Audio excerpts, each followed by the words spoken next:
Président.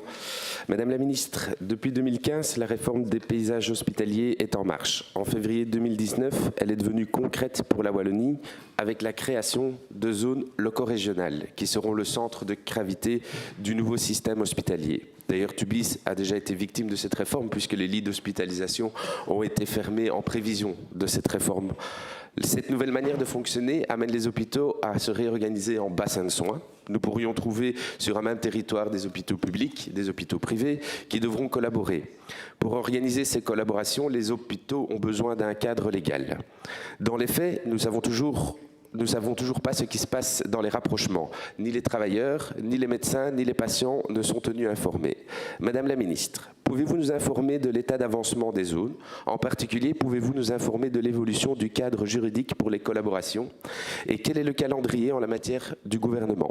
Pouvez-vous également nous tracer la cartographie des synergies envisagées entre hôpitaux? Et enfin, quels sont les canaux de communication privilégiés par le gouvernement afin de tenir informés les médecins de première ligne, les travailleurs et les patients? Je vous remercie. Merci, monsieur le député. Madame la ministre, pour votre réponse. Merci. Réponse relativement longue pour un dossier effectivement important.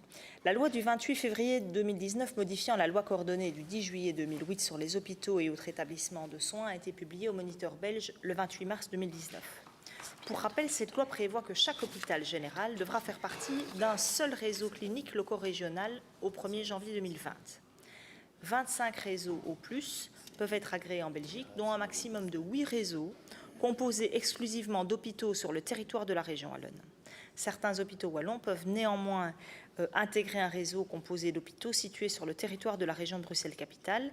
Les hôpitaux de la communauté germanophone feront quant à eux partie d'un des réseaux wallons. Ces dispositions concernent également les hôpitaux universitaires. Le réseau doit être doté d'une personnalité juridique durable et juridiquement formalisée. Le réseau ne concerne que les fonctions loco-régionales, c'est-à-dire de proximité. Les services autres que ceux de proximité, les missions suprarégionales, ne sont donc pas concernés. Je pense à la chirurgie cardiaque, au stroke unit et au PET scan, par exemple. L'ensemble du territoire doit être couvert par les réseaux. La zone géographique couverte par un réseau hospitalier clinique loco-régional doit être de forme continue. Une dérogation est cependant prévue pour les réseaux hospitaliers cliniques loco-régionaux dont font partie des hôpitaux situés dans les grandes villes d'Anvers, Gand, Charleroi ou Liège ou dans la région de Bruxelles-Capitale. Les réseaux ne doivent pas être géographiquement continus en ce qui concerne la partie du réseau située dans ces mêmes grandes villes ou la région de Bruxelles-Capitale. Les acteurs principaux de ce dispositif sont évidemment les hôpitaux généraux, à l'exception des hôpitaux disposant uniquement de services psychiatriques hospitaliers, indice A, T ou K, associés à des services spécialisés de traitement de réadaptation ou à un service de gériatrie, indice G. Ces derniers, ainsi que les hôpitaux psychiatriques, n'ont aucune obligation de faire partie d'un réseau, mais rien n'exclut. Actuellement, les hôpitaux finalisent la constitution des réseaux. D'après mes informations, les conseils d'administration de 2 ou 3 hôpitaux devraient encore se prononcer dans les jours qui viennent. On s'oriente vraisemblablement vers 7 réseaux sur le territoire de la région wallonne. Parmi ceux-ci, 2 impliqueront des hôpitaux universitaires et devront être également agréés par la ministre de la Fédération Wallonie-Bruxelles en charge des hôpitaux universitaires, Valérie Glatini. Et un concernera aussi les hôpitaux de la communauté germanophone et devra aussi être agréé par le ministre Antoniadis. Un agrément conjoint est également prévu pour plusieurs réseaux situés en région de Bruxelles-Capitale, dans la mesure où les hôpitaux de ces régions relèvent de la compétence d'agrément de la région wallonne, de la commission communautaire commune, de la communauté française. 50 Sciences Po, et on n'est pas encore tout à fait habitué à cette complexité institutionnelle. Des concertations sont en cours entre les administrations respectives. L'avis qu'a préparé les propositions de modification réglementaire nécessaires à l'agrément des réseaux. Le processus d'adoption de ces textes sera lancé dans la foulée de la réception de ces textes par mon cabinet. En outre, j'ai pris contact avec mon collègue Pierre-Yves Dermagne pour la finalisation des mesures décrétales nécessaires afin de définir un cadre juridique pour la participation des personnes morales de droit public à une collaboration entre les hôpitaux de droit public et privés associatifs.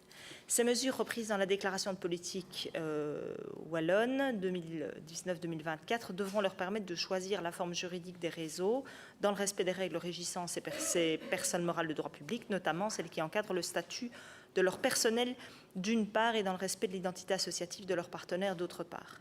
Je tiens à ajouter que certaines collaborations entre hôpitaux existent depuis près de 30 ans, en ce compris entre hôpitaux publics et hôpitaux privés, sous forme de groupements hospitaliers, associations, voire de fusion pour certaines, ou pour certains plus précisément. Notre volonté est bien entendu d'avancer le plus vite possible sur ce cadre légal, étant donné que les réseaux doivent être agréés, je l'ai dit d'emblée, à partir du 1er janvier 2020. En ce qui concerne les canaux de communication privilégiés par le gouvernement, de tenir informés les médecins de première ligne, les travailleurs et les patients, les décisions d'agrément des réseaux feront l'objet d'une communication générale de l'AVIC par un site internet, magazine, newsletter et j'imagine aussi les médias.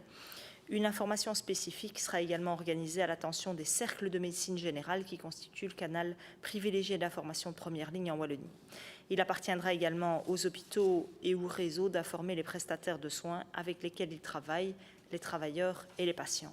Enfin, je ne doute pas que nos partenaires des organismes assureurs wallons communiqueront eux aussi vers leurs affiliés et leurs prestataires. Je tiens toutefois à préciser qu'à l'heure actuelle, au niveau fédéral, aucun arrêté n'a été pris en exécution de la loi. Or, il en faut une dizaine qui doivent être prévues. Les fonctions loco-régionales ne sont pas fixées. Il en va de même pour la programmation en rapport avec ces fonctions. Il est donc prématuré, à mon sens, d'exiger des réseaux, des plans médicaux globaux. Je tiens à préciser dès lors que, dans un premier temps, la constitution des réseaux ne changera rien à la prise en charge des patients qui auront toujours le libre choix de leurs prestataires de soins, ni aux collaborations avec les prestataires de soins ou encore au statut des travailleurs. L'intégration des hôpitaux au sein des réseaux n'est qu'un premier pas. Ce n'est qu'au fur et à mesure de l'évolution du cadre légal fédéral sur les réseaux, des normes adoptées en exécution de celui-ci et des discussions et décisions prises entre hôpitaux faisant partie d'un même réseau que la répartition de l'offre de soins pourra être modifiée. Merci Madame la Ministre pour cette réponse particulièrement complète et longue. Monsieur le député, vous avez la parole pour votre réplique. Merci Madame la Ministre. On sait que ça va certainement nous occuper pendant 5 ans, qu'on va devoir suivre. Donc voilà, je reviendrai régulièrement sur le sujet. Merci. Merci Monsieur.